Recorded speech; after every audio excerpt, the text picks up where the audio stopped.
reaches, throws that ball's out, that's live! Back the other way, Sam Hubbard! The Cincinnati Kid! Hubbard's got a convoy! Chased by Andrews! At the 30, the 20, he will score! To the end zone, down the field, and it is deflected, and gone! Touchdown! A.J. Green!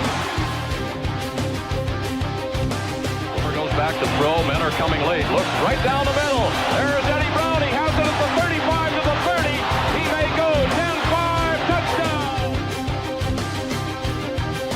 Now the Bengals Super Bowl chances rest on his right foot.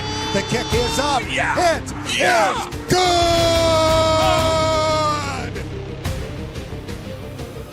Corey Dillon, he's gone. The knockout punch, you're looking at it. 65 yards. And then back to throw as the blitz is on. Goes long, intended for Collinsworth. He has it down to the 20, touchdown! And Chris Collinsworth. Throwing the long ball. Deep down the field. Chad Johnson's got it. Touchdown, Cincinnati. Look at Chase go. Oh my goodness, what a gear he just found. Chase for the touchdown. Wow, Chase is on the case. It is no fluke. It is a fact. The Cincinnati Bengals are headed to Super Bowl 56. The play clock at 3. Shotgun snap. Carr throws into traffic. Intercepted. Jermaine Pratt has the football. Yeah. Coffin nails. Bam, bam, bam. How about that? How are we? Welcome back in to Chatterbox Bengals Week 2 recap. Joined by Craig Sandlin, I am Jacob Tissett. Sadly here after another loss, but vibes are much higher than they were last week, and we're here to break down the game and everything else that's happened with the Bengals this week. Only Tuesday. We talked to you guys on Sunday, but a lot has happened in just about 48 hours, so we'll be here to break it all down for you before we get into the bulk of the show. Craig, how are we doing today? We're doing much better than we were on Sunday. I'll say that. Sunday, That's right. Came out of the game a little disappointed. Didn't really have my thoughts compiled. Now that we've had a chance to review the video, now we've had a chance to really kind of decompress and digest everything, feeling a little bit better about where we are. Commanders coming up this week, opportunity to get back on track. Lots to talk about from this past weekend. Let's get into it. Big primetime game coming up to get back on track. That's exactly right. But first, let's break down some of the key plays of the game.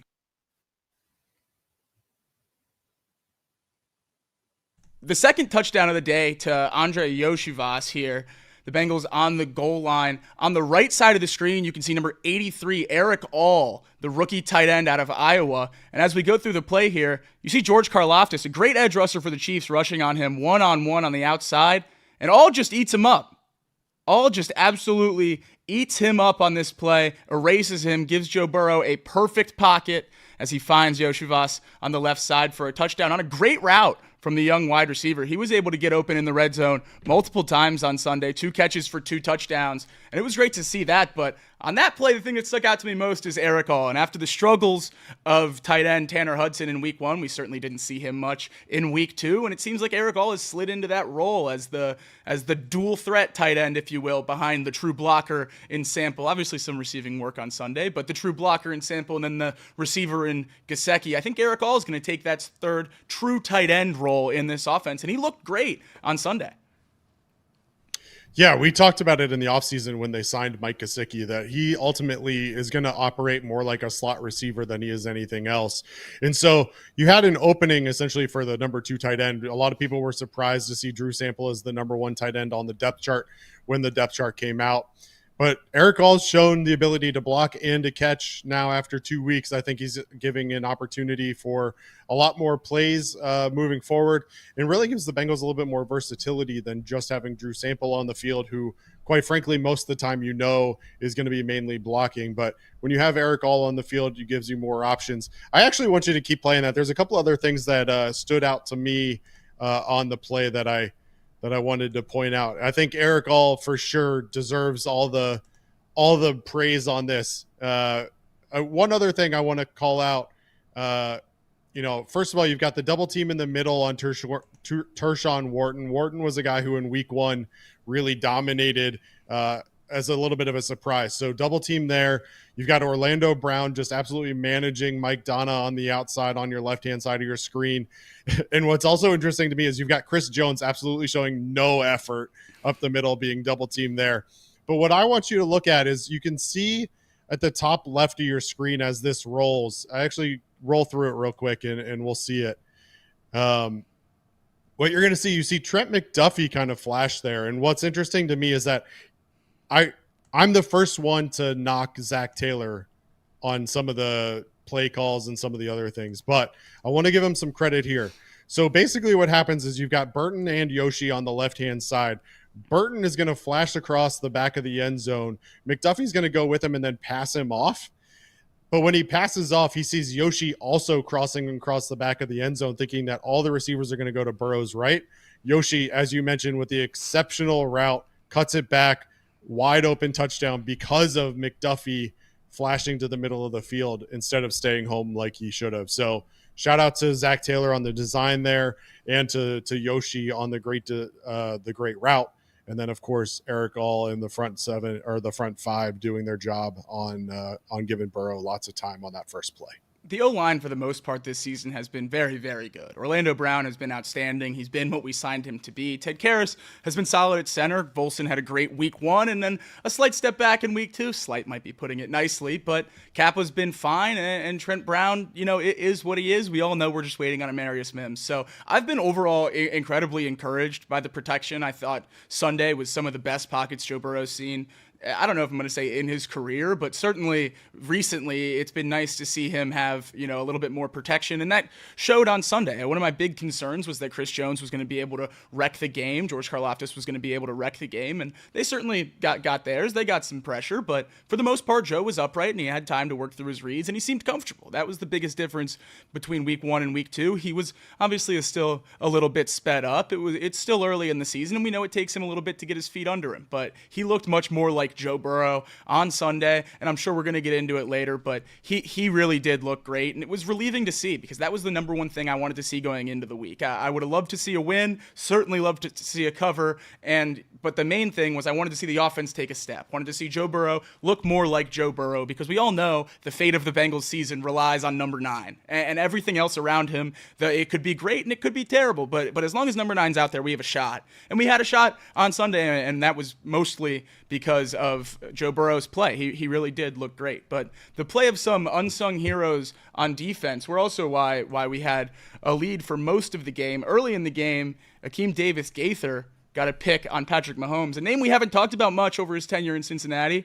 He floats there under the zone as Justin Watson clears and then slides onto the tight end for a perfect pick, almost baiting Patrick Mahomes into that throw. You see him there on the top of your screen, the furthest linebacker from the bottom as he fades out towards the top of the numbers and then slides right back under the tight end to make the play. Just a great play from a linebacker who, quite honestly, hasn't gotten a whole lot of reps. It's been Pratt and Wilson for the vast majority of the time as the defense is out there, and Akeem Davis-Gaither got some more reps on Sunday, and he made it work. He really did have a great game, and this was a key play early in the game that really gave the Bengals a lot of momentum.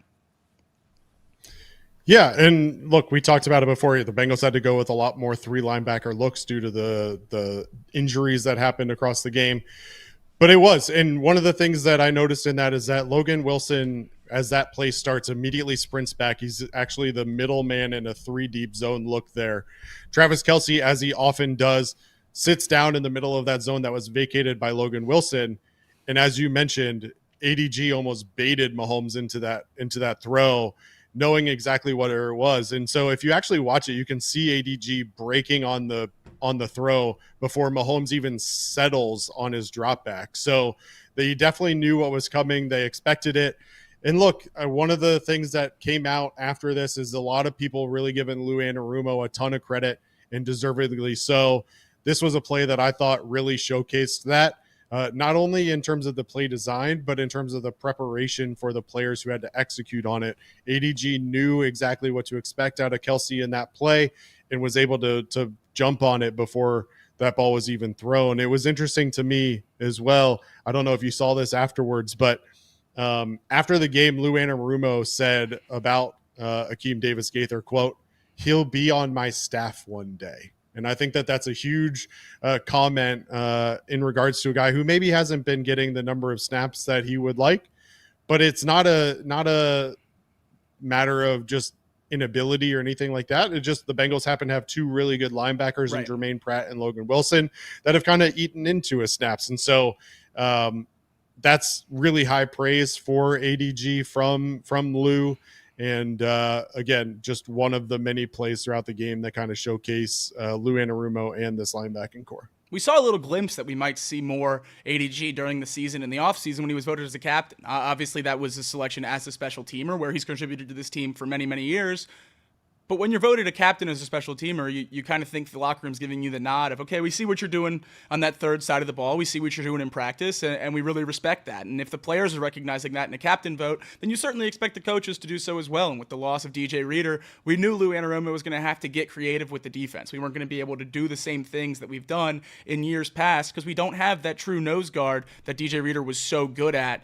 So playing more three linebacker sets is certainly something to expect, and having a guy like Akeem Davis-Gaither on the bench to come in that role is phenomenal. He was a stud at App State, and he's done really, really well in the limited snaps he's had so far in his career. He's a guy that I've always wanted to see more of, been very excited when he's been on the field, and on Sunday he made all of us ADG truthers feel really, really good when he came out and showed it in just limited amount of time still, but hopefully he'll be able to crack more into the rotation and get some more snaps. Logan Wilson, the highest graded linebacker in week 1 across the NFL, according to PFF. Jermaine Pratt last week, one of the highest graded defenders in the entire league as well. So those two guys still studs. They seem to have gotten back to closer to that Super Bowl run form as opposed to the step back that we saw last year from them, which is incredible to see. Craig and I talked about before the season that paying two linebackers and watching them take a step back was one of the things that made us the most uneasy coming into this season, but that hasn't been the case as play rolls on. They've played really well,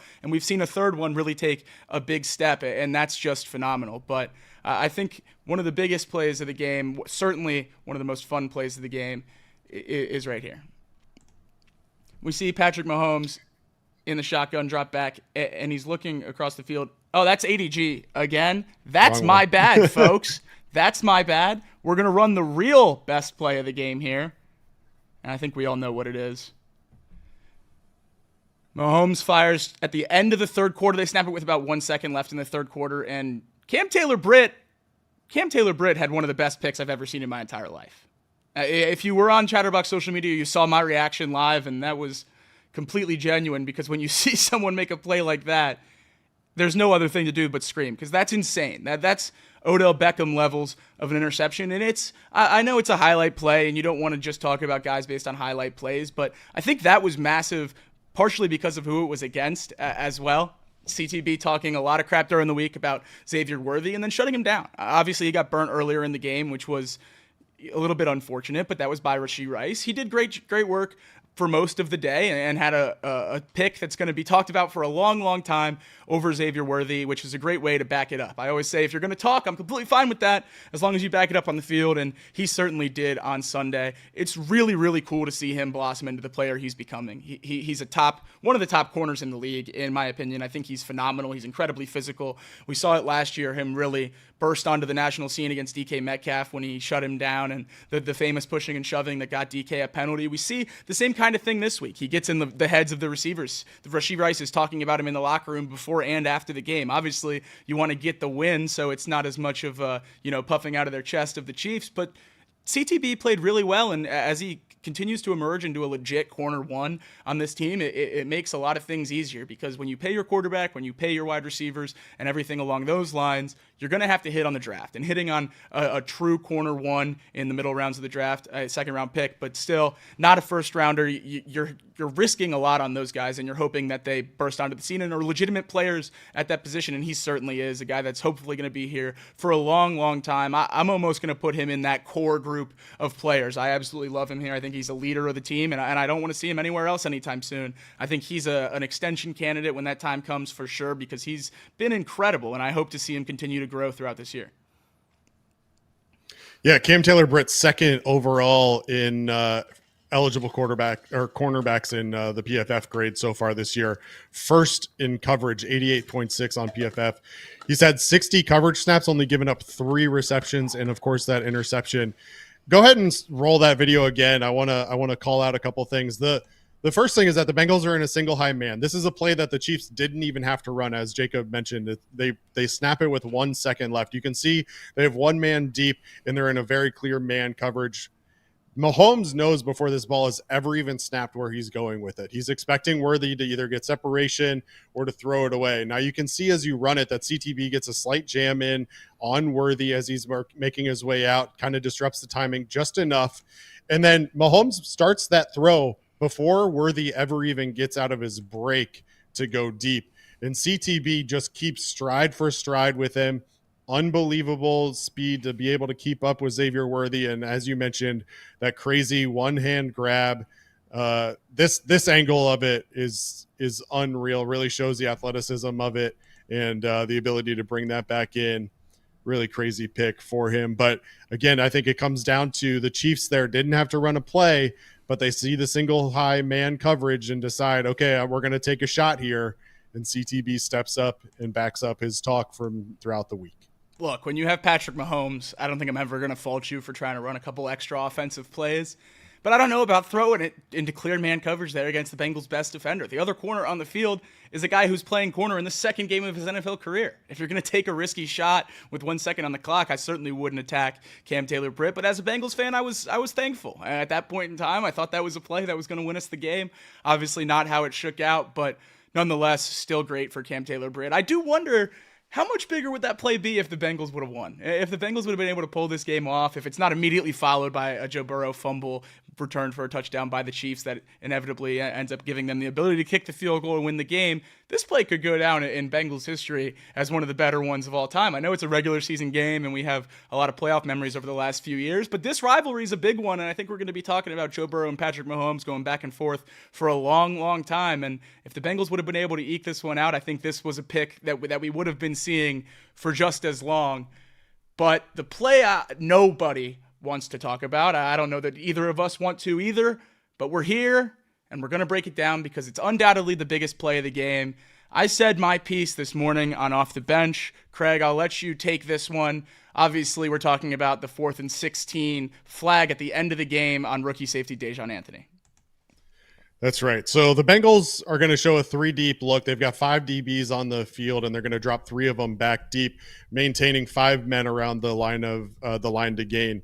They only rushed 3, which Lou Anarumo said after the game that he would have called that 100 times out of 100 times with how exhausted the D line was. But look, the pressure still creates the scramble. You can see Trey Hendrickson here. He's forcing Mahomes out of the pocket, forcing him to scramble out. And without it, as we kind of get back to the other look, which will run here in just a second, if it wasn't for that pressure, Mahomes most likely finds Worthy at the top of the screen with that deep crossing route. You can see him right now in the middle. He probably finds that open man deep down the right-hand side without the scramble. So Trey Hendrickson, obviously with the start, forces Mahomes out of the pocket. But then you see Rashee Rice. He starts the scramble drill. So Mahomes does a good job of finding him. But here's the thing, is that if you run it back just a little bit, you'll see, and I know we just talked about how great he was, Cam Taylor-Britt actually crashes on Justin Watson here that left that zone open. So Cam Taylor-Britt leaves his zone. He leaves that spot in the middle of the field open for Rashee Rice to fill out because he's crashing on Justin Watson. Now, the next piece of this that I didn't see until recently is that Geno Stone also abandoned his zone for the scrambling Mahomes. Now, what that does is it leaves a wide open space for Rashee Rice to be able to find the open area in that zone defense, which forces Dejon Anthony to come from 15 yards away to try and have to break up that call. Now, we both agree that, and we've talked about this off of it, the call is questionable. There's no doubt about it, especially when you look at it from the sideline view. It looks as if Dejon Anthony is establishing his boundary, jumping vertically, and that Rashee Rice bounces back into him. But I will say, as a referee, from the angle that he had, it probably looked like pass interference. If you look at it from the end zone view, it looks like pass interference. So, look, I'm not really mad at Dejon Anthony on this play. What stood out to me as I watched it was Cam Taylor-Britt crashing on Watson instead of leaving him for Jermaine Pratt to guard, and Geno Stone abandoning his zone for the scrambling Mahomes, knowing full well that Geno Stone was not responsible for scrambling Mahomes in that scenario. So I think ultimately what it came down to is that, in my eyes at least, is that Dejon Anthony becomes the scapegoat in what really was a couple of blown coverages that led to him having to try and make a play. And a lot of people will ask, well, why was Dejon Anthony even on the field at that point? Look, Lou Anarumo is on the record of saying that he's not down on Jordan Battle. He still thinks that Jordan Battle has a role at some point. Jordan Battle, as was shared this week, he was one of the top graded safeties as a rookie in the last 10 years, right? So Marcus Williams, Derwin James, Kyle Hamilton, Javon Holland graded higher, and then Jordan Battle last year, 82.5 PFF on the season. Jordan Battle has an opportunity to still contribute to this. It's unfortunate that Dejon, in my eyes, has turned into a little bit of a scapegoat on what really should be Geno Stone and maybe a little bit of CTB abandoning their zone on the play.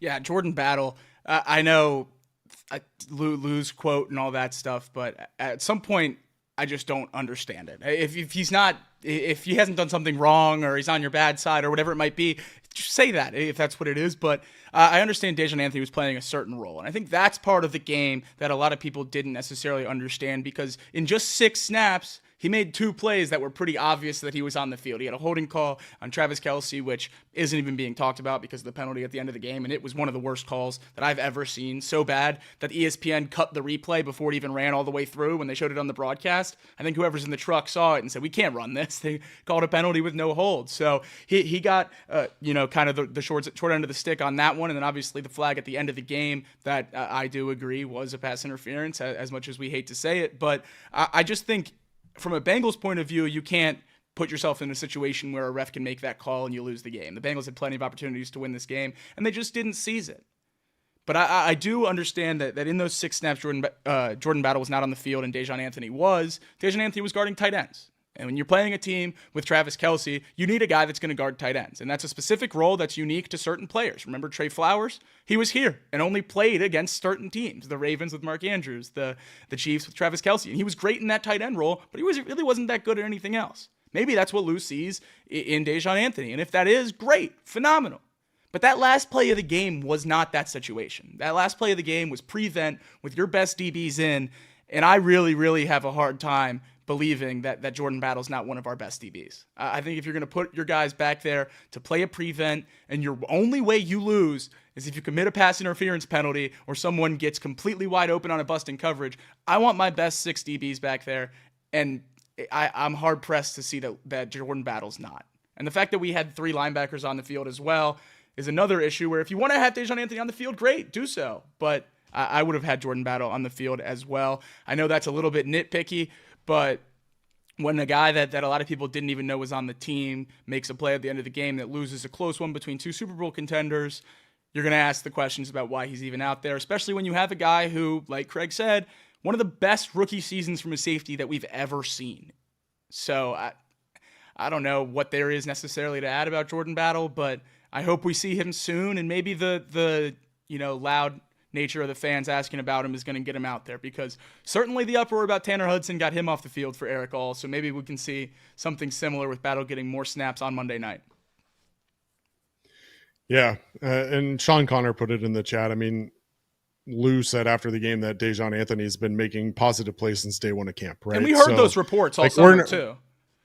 100%. And so we're not, look, I realize that a lot of people are gonna kind of, say hindsight is 2020, and what if Jordan Battle was in there? What if Jordan Battle was getting more snaps? Like, at the end of the day, we're talking about Dejon Anthony because of one play at the end of the game where, quite frankly, if two other guys did their job, or if just the ref had a different opinion on a play that was borderline, then we're not even talking about him. And so, we're not there every day. I don't know.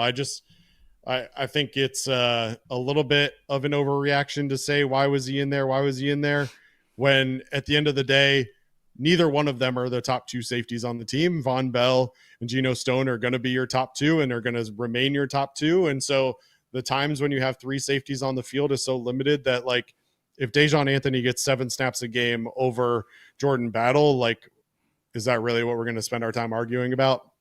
Yeah. To me, I trust our coaches to make that decision. There are certain decisions that they have to make that they're forced into due to injury and other things that I'm sure that they wouldn't make otherwise. But look, they've got 2 healthy safeties in Jordan Battle and in Dejon Anthony. And right now they feel like Dejon Anthony has shown more to be able to contribute to this team. And it's unfortunate, but I don't know what happened with Jordan Battle. I don't know if he's still the Jordan Battle from last year, and for whatever reason, he's just not getting the opportunities, or did he decline, or has he had setbacks or whatever it is. I don't know. But again, it just comes down to the whole scenario of Dejon Anthony, makes some contact late in the game with a guy that both of them were making a play on a ball. And I don't fault Dejon Anthony at all for that play. I felt like he was making an athletic play on the ball, and ticky-tacky foul that many people thought wasn't a foul to begin with. So, as soon as the play happened, social media started to blow up with, what can you believe that they even called this? So hard to fault Dejon. Certainly a coin flip call at best. Could have went either way. I can't blame him for throwing the flag. Certainly wouldn't blame him for keeping it in his pocket either. You've seen a lot of people talk about it as a Hail Mary play as well, which is, I think, the best argument for it. I think arguing rule book, letter of the law, whether or not it was a pass interference, you're going to lose every time. But the argument that I've heard that I really do kind of side with, and then I do just want to get off of the topic because it's just breaking down a play that ultimately did not decide the game. I know it did. I know on paper you look at the thing, they had a 59-yard penalty that decided the game to kick a field goal. Bengals had plenty of other opportunities to win. But you do see plays like this happen a lot in the end zone and on the goal line, especially in Hail Marys, when guys are just all jumping for the ball, some forward, some backwards, some sideways, all in each other in a pile. Though this wasn't on the goal line, it was certainly a similar play on a 4th and 16 where they had to heave it deep to have a chance to remain active in the game. And you don't get the same benefit of the doubt as a normal Hail Mary throw. I understand that gripe, and I certainly had it a little bit as well. But this is the last time I'm going to talk about the pass interference. No more pass interference talk. No more we should have beat the Chiefs talk. No more if Tanner Hudson didn't fumble, we would have hit the Patriots talk. At this point, we're 0-2. We have a stretch of games ahead of us that I know we're going to get to at some point to preview here on Chatterbox Bengals, but it's incredibly winnable. This team has every opportunity that they had before the season in front of them still, and they just need to attack it and play like we've seen them play before. We've had slow starts and bounce back from them before. There's no reason to harp on it. If the team does that, that's how this snowballs into a point where you can't bounce back. They need to move on and attack the Commanders on Monday night, and I fully expect them to do so. But before we move on completely from the game, there's another important play that has a lot of people asking questions, and it's the Jamar Chase penalty. Obviously, before you run it, let's read this. I think this is important context before we ever watch it. Okay.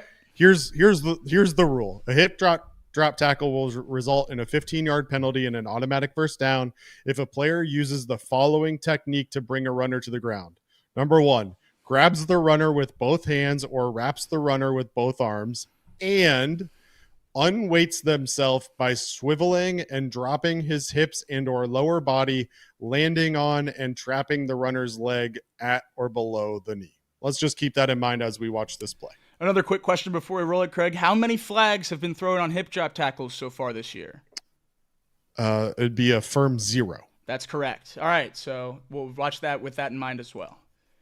Jamar on the bottom of your screen, going to run a quick hitch right about the 30-yard line. It's an ugly tackle. There's no way around that. It is an ugly tackle. He gets wrapped up. They land on his legs. Screen goes black there for a second as we change camera angles. You'll see the interaction with the ref a little clearer here. But first, let's take a look at the tackle. Obviously, that leg gets wrapped up underneath of McDuffie as he swings around the body, trapping it underneath, swinging the shoulders. It's an ugly tackle. I don't know that it's a hip drop. And if there's a question about a flag that they really haven't thrown, not really, that they legitimately have not thrown yet this year, then they're not going to throw it there. McDuffie also was not fined come Monday for a hip drop tackle, where other people were across the league, including one that happened on Joe Mixon. Jamar, really mad about the call. And when you get tackled in an awkward way, when they've had a point of emphasis on hip drop tackles all offseason, making it a new rule, I can understand why you're mad. I don't fault Jamar at all for walking up to the ref and arguing the call. Where I do fault Jamar is turning around and arguing with the ref again. I don't really think that it's the ref's fault at that point. I've seen a lot of people saying you should let words go if it's not a physical interaction, if you don't touch the ref, yada, yada, yada. If it's not towards another player in a taunting manner, then you should let it go, let the grown men speak or whatever. I get that, and I agree, and I think the ref did that at first. And then when Jamar turns around and reinitiates the conversation, pushing the issue, that's when the ref threw a flag. As much as I hate the call, as much as I do think it hurt the Bengals, I know we still got 3 points on the drive, but obviously the clock would have kept running if we were able to go. First down, we would have had more plays. The Chiefs would have had less time, and we know how close the game was anyway. Every little thing affected the game. This one certainly did, and I put all the blame for it on Jamar. You had a chance to walk away. The ref gave you a lot of rope, and you didn't take it. You didn't take the opportunity to put it behind you and move on and go to the next play. You decided to come back and keep arguing, and it cost the team. Granted, thankful Evan McPherson was able to put 3 points on the board, because if he wasn't, I think this would be a much, much bigger story. But the Bengals lose the game anyway, and it finds its way back into the media cycle. Yeah, look, I'm of similar opinion as regards to the tackle itself. I watched it multiple times. I slowed it down multiple times. Not only do I think that he doesn't necessarily swivel himself and drop his hips as the rule specifies, I actually think if you slow it down enough, you can see McDuffie kind of like holding himself up to try and avoid falling on Chase. So for me personally, I didn't think it was a hip drop. And like you said, the most important piece of this whole thing, regardless of the penalty or lack thereof, is that Jamar Chase has to show some composure in that scenario, right? Yeah. So you've got Joe Burrow and others who are actively trying to calm you down and get you away from the ref and to move forward. And as you mentioned, he's going back towards the ref after walking away. And it's just completely unacceptable. And him and Joe kind of get into it a little bit. When Jamar gets to the sidelines, you see him and Zach Taylor having a heated discussion about what had happened. I'm not a great lip reader. I seem to think that Jamar is talking about the official Alex Kemp dropping the F-bomb back towards him. Alex Kemp said after the game about how it was two grown men using language, and I think, let me pull it up real quick. He said, the simple answer is profanity used by grown men versus direct personal abusive language towards a game official. That's the line. When that line gets crossed, we simply can't let that happen in pro football. So it's one thing. They're not going to typically throw a flag for dropping the F-bomb or saying language or whatever.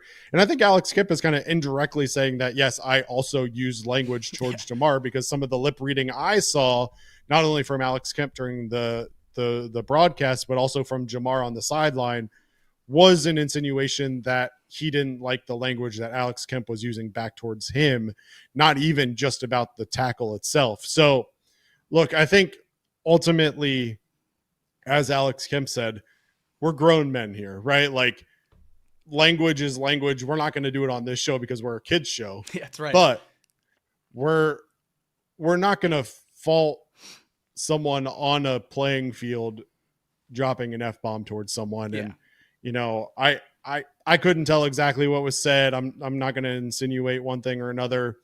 But at the end of the day, the long story short is that Jamar Chase has to have composure in that scenario. And he didn't. And I think ultimately the conversation becomes how much of that was frustration with the actual tackle, and how much of that was frustration with his current scenario with the Bengals. Right. Now, if that tackle happens and he's already got his extension and he doesn't have to worry about getting hurt and losing out on cash long term, does he react that same way? I don't know. But the fact of the matter is that he doesn't have that long-term extension signed yet.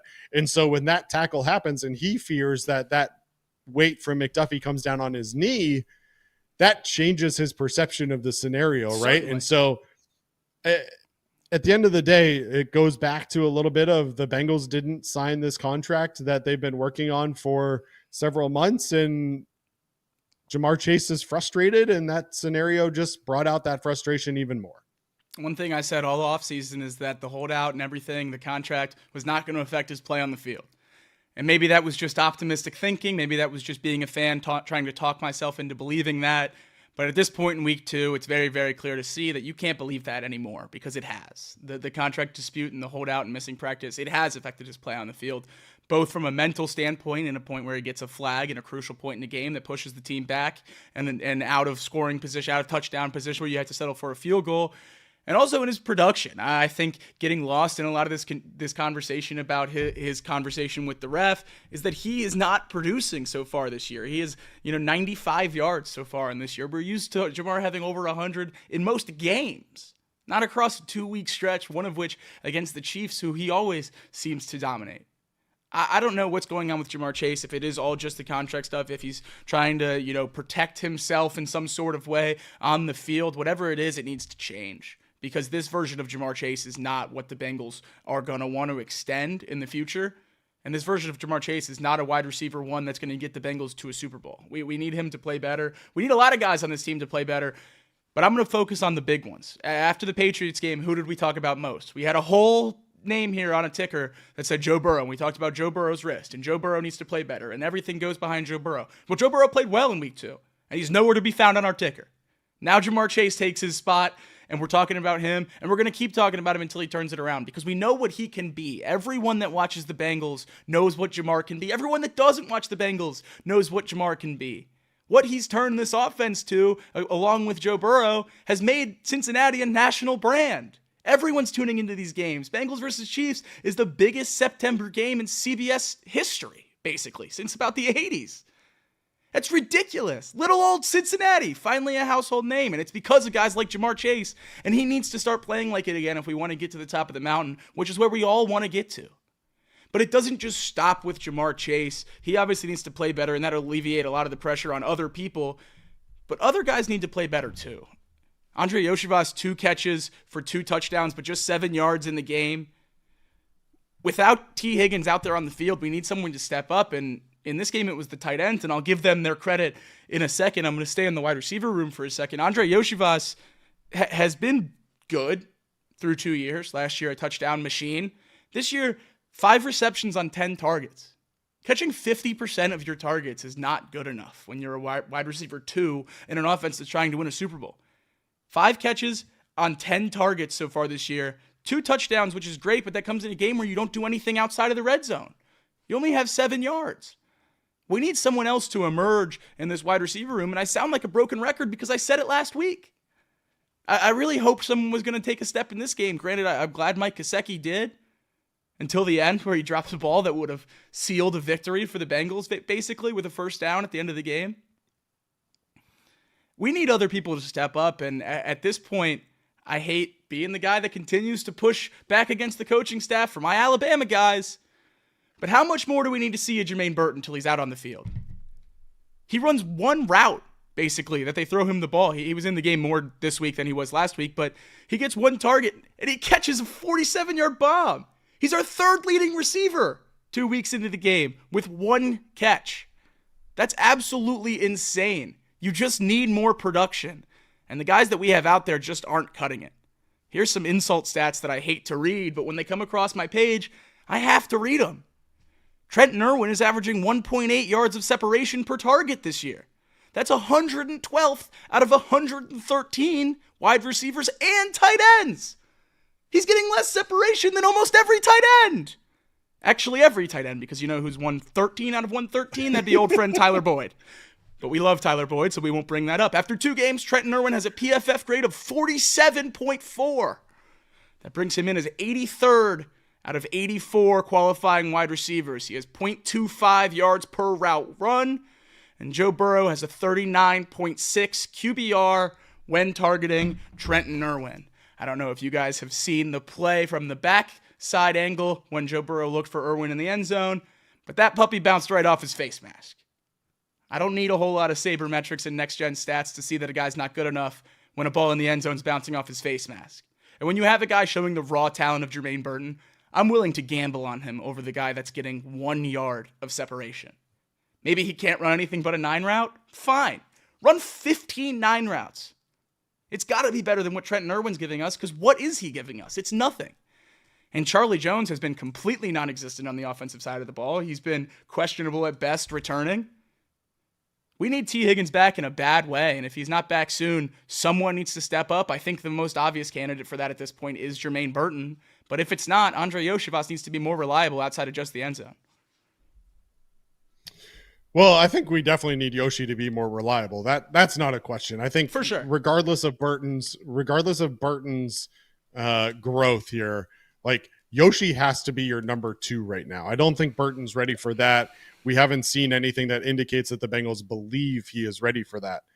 But at the end of the day, Burton getting 10 snaps to Trenton Irwin's 35 is not a recipe for success. I legitimately can't conceptualize in my head how someone averages a quarter of a yard per route.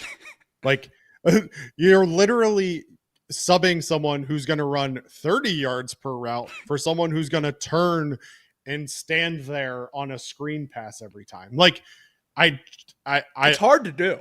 It doesn't make sense. And look, I want to say this. We called for more creativity after week 1. We did. And what did the Bengals do? I felt like they were significantly more creative this week. Yeah. Okay. So the Bengals utilized motion over 70% of their plays this week. That is significantly above their average. On plays when they used motion, 6.2 yards per play. When they didn't use motion, 2.9 yards per play. That's staggering. That motion creates mismatches across the field that Joe Burrow is excellent at taking advantage of, and gives them insight into what the defense is running to be able to ensure that the play that they have called is the appropriate play. I don't understand how teams in general don't run motion like 90% of the time. I would utilize motion so much just to get a better read for the defense, almost exclusively. And so first and foremost, shout out to the Bengals for doing that.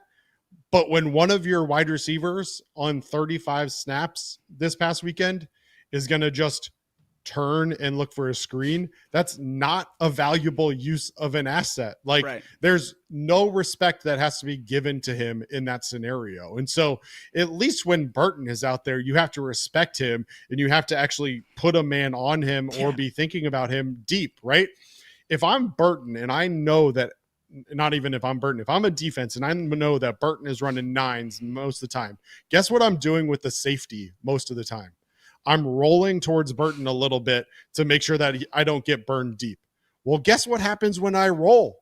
I'm opening up space in the middle of the field or the opposite side of the field for somebody else. Now, to your point, Yoshi has to be better at being able to take advantage of those scenarios. Only 2 catches for 7 yards this past week isn't going to get that done.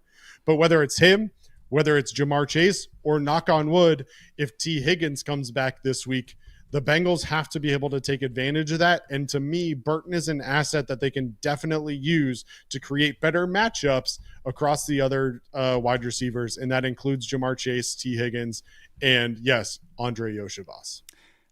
After Sunday's game, I went and I was scrolling through some next-gen stats, route profiles, and every time I do that, it makes me upset.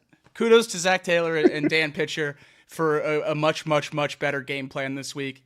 But every single week, I go and I see receivers that, in my opinion, are so far below the skill of Jamar Chase, getting so many better opportunities than he does per week.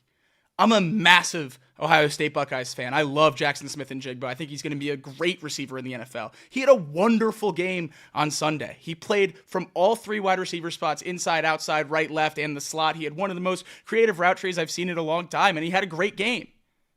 I couldn't tell you the last time I've seen Jamar Chase with a route tree that looked like what JSN did on Sunday. And he's a second-year rookie who didn't even have 1,000 yards last year. Jamar's a veteran coming off 3 straight 1,000-yard seasons, one of the best receivers in the league if you ask anybody. and we run him like he's a mid-level guy that can win some one-on-one matchups, I feel like we tie one hand behind our back with how we use Ja'Marr Chase.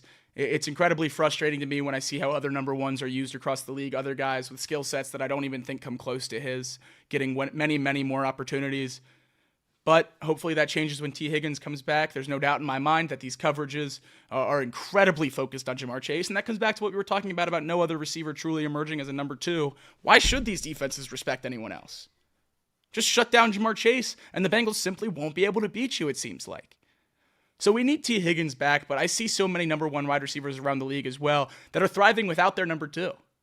Justin Jefferson in Minnesota has a 97-yard touchdown this last week, over 130 yards. Jordan Addison's nowhere to be seen. He's been out. I certainly don't think Sam Darnold's on the same playing field as a quarterback as Joe Burrow, but it doesn't seem to affect their offense the same way when they lose their number 2 threat. I don't know why the Bengals seems to ripple through their entire offense when one guy's out, no matter who it is. And funny enough, they seem to be able to replace Ja'Marr Chase better than they do T. Higgins. When T. Higgins is out there with no Ja'Marr Chase, the offense doesn't take nearly as big of a step back. Maybe it's because those injuries come later in the season for Ja'Marr and the team's just rolling. But either way, they need to figure something out, because you can't simply sit here and say, oh, we don't have T, we'll be fine when we have T. You can't just bank on being 100% the entire season. The way the NFL season works through 17 games, 20, however many, if you go on to a Super Bowl like we all want to, guys deteriorate every week. And for a guy with injury problems like T. Higgins has had over his career, I'm certainly not banking on him to play 20 games. We're already down 2 and we're 2 weeks into the season. If you think when he comes back, hopefully this week, that he's going to play the entire season with no bumps in the road, I'm not going to believe that. Hopefully it's just 1 game here, 2 games there. But I have not yet seen T. Higgins string together a long stretch of healthy games, so I'm not going to bank on him being a consistent number 2 out there on the field. So I need to see more from the Bengals without him out there, finding a way to scheme Ja'Marr open without a legit number 2. Because the very, very near future of the Bengals, even if T. Higgins is healthy, he's not in stripes. He's playing for another team in the NFL. So you're going to have to figure out how to work without him anyway.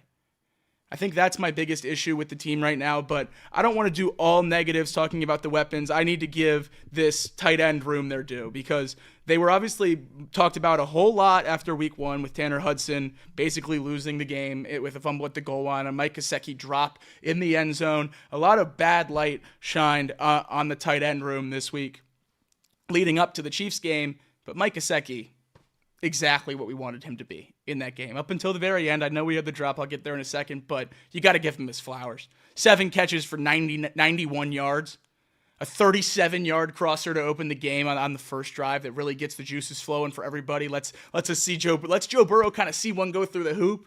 You know, you talk about a great shooter, they got to see one go through the hoop. There weren't many that went through the hoop in week 1. Early in the game, a crosser to Gesicki for 37 yards. That gets the juices flowing. That gets the boys ready to go, and it's a great route by Gesicki. We wanted to see him take that slot receiver role, and he certainly did so on Sunday. 7 catches on 9 targets for 91 yards. And then the other tight ends put in work as well. 4 catches on 4 targets for Eric All, 32 yards. And then Drew Sample, 3 catches, the first 2 of the game, for almost 30 yards himself. Well over 150 yards for the tight end room, by far the most of Joe Burrow's career. And if we can get that room to play at a higher level than we've seen at any time during this era of the Bengals, that's going to be a huge boost for this offense. And it's going to open a lot up when T. Higgins does come back. I know I was just talking about how important it is to be okay when he's not out there, but it's also important to look ahead to when he is, because hopefully he's out there when we're in the playoffs trying to accomplish that final goal. And having a guy like Mike Gesicki being a legitimate receiving option, hopefully, like we said, another wide receiver emerging in T. Higgins' absence. When you slide down from 2 to 3, if you emerge as a legitimate 2, the wide receiver room looks really good. The tight end room already looks really good. When this team's healthy, the offense is going to be incredibly exciting. And I think part of it is because we have more dynamic tight ends than we've ever had before. I love Hayden Hurst. I have his pants from the AFC Championship game right behind me. He's one of my favorite players to ever play for the Bengals. He was only here for 1 year. But everyone points back to him and CJ Uzomah as some of the best tight ends for the Bengals. They were so good. We got to a Super Bowl with CJ. Hayden Hurst, some fond memories of him in Cincinnati for sure. The best year of the best year for the tight end room in this Joe Burrow era was last year. If you combine the stats of every tight end in that room, they were better than the rooms before. And that was without a legit dominant number one guy. And I think we have one in Mike Gesicki. I think this room's going to be head and shoulders above anything we've seen from tight ends in the Joe Burrow era. And I'm really, really excited about that. Yeah, absolutely. I think the tight ends were a strong point for sure. There's two other things I want to touch on very quickly. I'll get your feedback on it. I do want your opinion on this first one specifically. The first one is the running back room. And we talk about weapons. Zach Moss, not exactly explosive this week. He gets 80% of the snaps. Chase Brown only on the field for 13 snaps this past week. He got 33% of the snaps in week 1, 20% in week 2. Will we see more Chase Brown? He looked really good in the limited snaps we got, but will we see more of him? Simple answer, no. More, yes, but I think a lot of people are banging the table for him to be the legitimate running back one, and I don't think that's ever going to happen just because of the pass blocking differential. And this team's never going to run the ball enough to really rely on the guy that's the better runner, and I think Chase Brown is, and I think we're going to see a lot more carries than we've seen so far. But Zach Moss is a far, far better pass blocker, and I think that's why he has a stranglehold on the running back one position, and he still looked pretty good in the role that he's played so far. I do expect more of Chase Brown just because he's so explosive, but I think Zach Moss is going to be the starter forever. Yeah, look, I'd love to see more Chase Brown. I don't know that he necessarily fits Zach Taylor's plans offensively right now. The other piece that is being brought up in the chat that I also just want to really quickly touch on, Tanner Hudson. Tanner Hudson was active this game despite being questionable all week, but it's coming out that he was active as the emergency long snapper. He didn't go through warmups as a receiver. He didn't stand with the offensive unit on the sideline. He was basically the emergency long snapper. Now, the reason that I want to bring this up is, yes, I think first and foremost, the fact that we have an emergency long snapper is kind of funny to me. The fact that Tanner Hudson is the only one that can do it and we don't have anybody else on the team that could even potentially be put in there is kind of funny to me, and that we have to keep him active just to do that. But what it did is it had a domino effect, right? And what it did is it meant that Cedric Johnson was a healthy scratch this week for the Bengals on that defensive line. A guy we both loved in the preseason. Yeah, we both talked about a lot, gave the Bengals a lot during the preseason. And quite frankly, as we saw the injuries pile up over the course of the game, could have provided a lot of benefit for this team overall. Now, with that being said, the Bengals go out today and they announce that they have signed Lawrence Guy to be able to help against the run. Jacob, what do you like about this signing, if anything? When the Bengals go make midseason signing, it's usually flyers on young guys that they're hoping can emerge and be, maybe a nice diamond in the rough that they found in the middle of the season. This is certainly not the case. Lawrence Guy played over 70% of the snaps for the Patriots last year. It was a very good defense. He's a good defensive lineman who's been a veteran in this league for a long, long time. He's going to be able to play right away in week 3, and that's a great sign for the Bengals to get a guy like that off the street who can slide in and play right away, because we're going to need it. Signing a guy like this instead of just working on, like I said, a young guy like they normally do, or calling up someone from the practice squad, makes me a little bit queasy about what's going to happen with Sheldon Rankins and BJ Hill when injury reports come out. I'm not feeling too optimistic about those guys playing. And if you know anything about the Commanders through the first 2 weeks, Brian Robinson has been running the heck out of the ball, over 6 yards per carry. Jaden Daniels running it a lot as well. More carries than Mike Vick ever had in his career in week 1. It's incredible how much they're running the ball in Washington, and the Bengals have struggled so far. So losing those two defensive linemen is going to be crucial in this game. Lawrence Guy, not a DJ Reader-esque nose tackle run stopper, still missing someone in that role. He's more along the lines of a Sheldon Rankins or a BJ Hill. So he's going to fit the defense that I think Lou planned on running a little bit better than someone different, which is why I really do like the signing. It's encouraging to me, and it makes me more confident in the Bengals going forward because they have a willingness to address their needs, which we haven't necessarily seen before. I like them going out and attacking a clear problem through 2 weeks, trying to get a solution. If it doesn't work, I'm not going to fault them for it. I like throwing stuff at the wall. Something's eventually going to stick. We need to fix the run defense if we're going to win a Super Bowl. Hopefully he can help us do that. Yeah, and that's the biggest thing, right? Is this team has clearly struggled against the run. We saw it in week 1. We saw it in week 2. So if nothing else, I think Lawrence Guy provides another body to be able to stack up on rundown specifically. Like, he has shown over the course of his career to be a very good run defender. Now, he'll be the first to tell you, I'm sure, that over the last couple of years, he hasn't lived up to his hopes and his expectations. And that's reflective in his PFF defensive grades.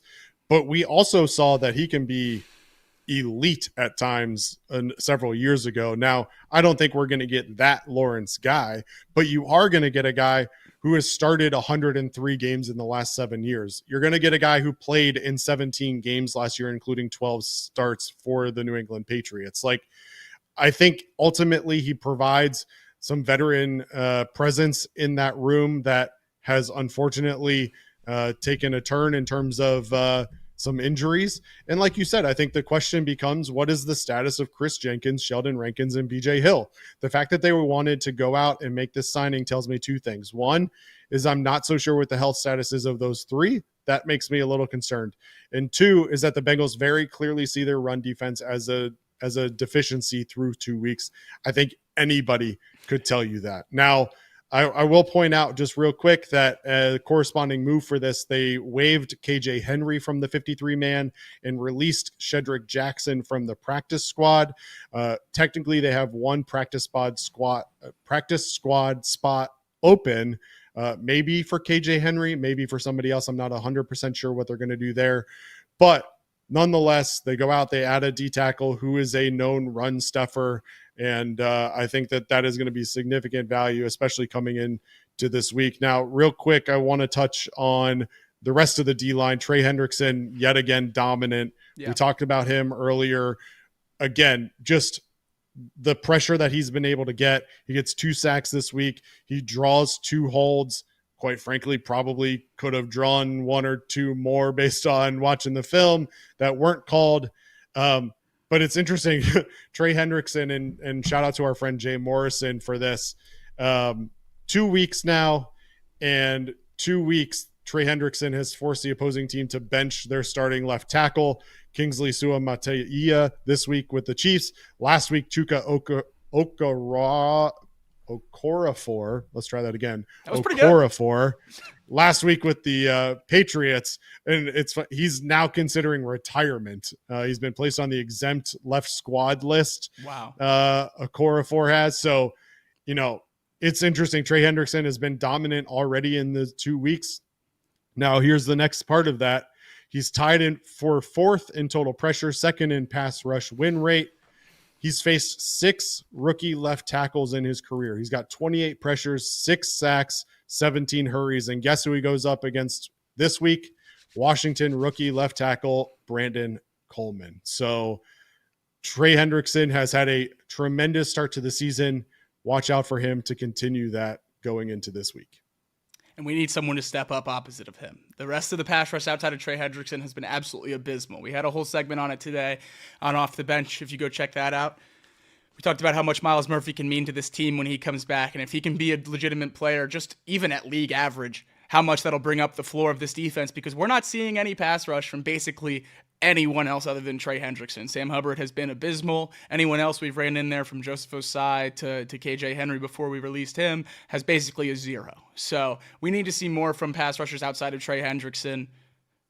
Hopefully that's Myles Murphy. If it's not someone before then, we obviously drafted Myles Murphy in the first round for a reason. We believe in him as a franchise. We're willing to put a lot of chips in that basket with him as an edge rusher, or I think we would have went out and attacked that position differently this offseason. So I think they believe in Myles Murphy, which gives me reason to believe in Myles Murphy. Craig, real quick, before we get out of here, there was some other big, exciting news for the Bengals today, and it was about $1 billion renovation project for the stadium area. It's going to add a team complex attached to the stadium, so no more walking across that pesky street. Take that, Pat McAfee. We're going to have an attached indoor facility just like all those other real teams. It's going to be pretty cool, hopefully, if it gets passed. Still just a proposal at this point, but looks like a very, very nice area there. The inside has new boxes in the end zones, new sky boxes in the end zones that look absolutely phenomenal. The new clubs in the north and south end zones, very, very modernized compared to what we see in the concourses of Paycor Stadium today.